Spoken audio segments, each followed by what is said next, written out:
4th of July and other summer holidays are fast approaching, and with that, lots of parties and lots of drinking, of course.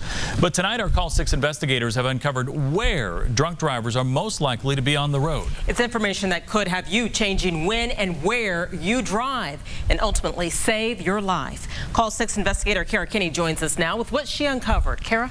That's right, Erica. We analyzed more than 25,000 drunk driving crashes and identified where drunk drivers crash in Indiana, right down to the intersection in your neighborhood. Earl Poole was on his way to breakfast. Just the metal hitting metal. And the next thing I knew, I was laying over the back seat. It broke the seat down. The Army veteran had been rear-ended by a drunk driver. 911, an emergency? You have a property accident. It happened here at 16th and Georgetown, an intersection we found is a drunk driving hotspot. We found 11 DUI crashes there over the past 5 years. It's recently been changed to a roundabout. 6:30 in the morning, impact like that just kind of surprised me. Earl is one of more than 10,000 people injured in the last 5 years in drunk driving crashes in Indiana. More than 700 have been killed. The Call 6 investigators analyzed 25,000 drunk driving crashes and mapped them. We found DUI crash zones all over Indiana. In terms of interstates, I-65 southbound in Marion County, just past the Meridian Street exit, had the most crashes overall with 8, 6 injured. On city streets, 16th and Georgetown had the most impaired driving crashes, followed by 38th and Kessler, Meridian and Georgia streets, and Southeastern and Sheridan Avenues with 6 drunk driving crashes each. Outside of Marion County, Schuyler Avenue and Sagamore Parkway in Tippecanoe County is a hot spot with 6 drunk driving wrecks, as well as US 31 in Main Street in Johnson County with 5, and US 31 in Lincoln Road in Howard County, also with 5 DUI crashes. We shared our findings with Mothers Against Drunk Driving social worker Lael Hill. It was quite alarming.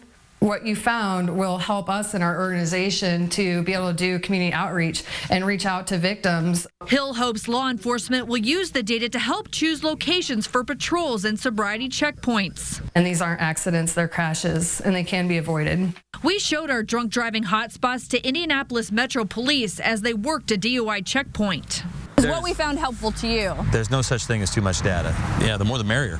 We welcome the help. Sergeant Mike Duke says drunk driving crash zones usually have 2 things in common. They're major thoroughfares and they're close to bars and restaurants. You've entered a Marion County Traffic Safety Partnership sobriety checkpoint. Can I see your driver's license and registration? Sure. How does this impact people who say this doesn't affect me? Well, first of all, I can tell you that center line is just a suggestion. And the people coming towards you, they may be that drunk driver. Duke says on Friday and Saturday nights, 10% of drivers are drunk.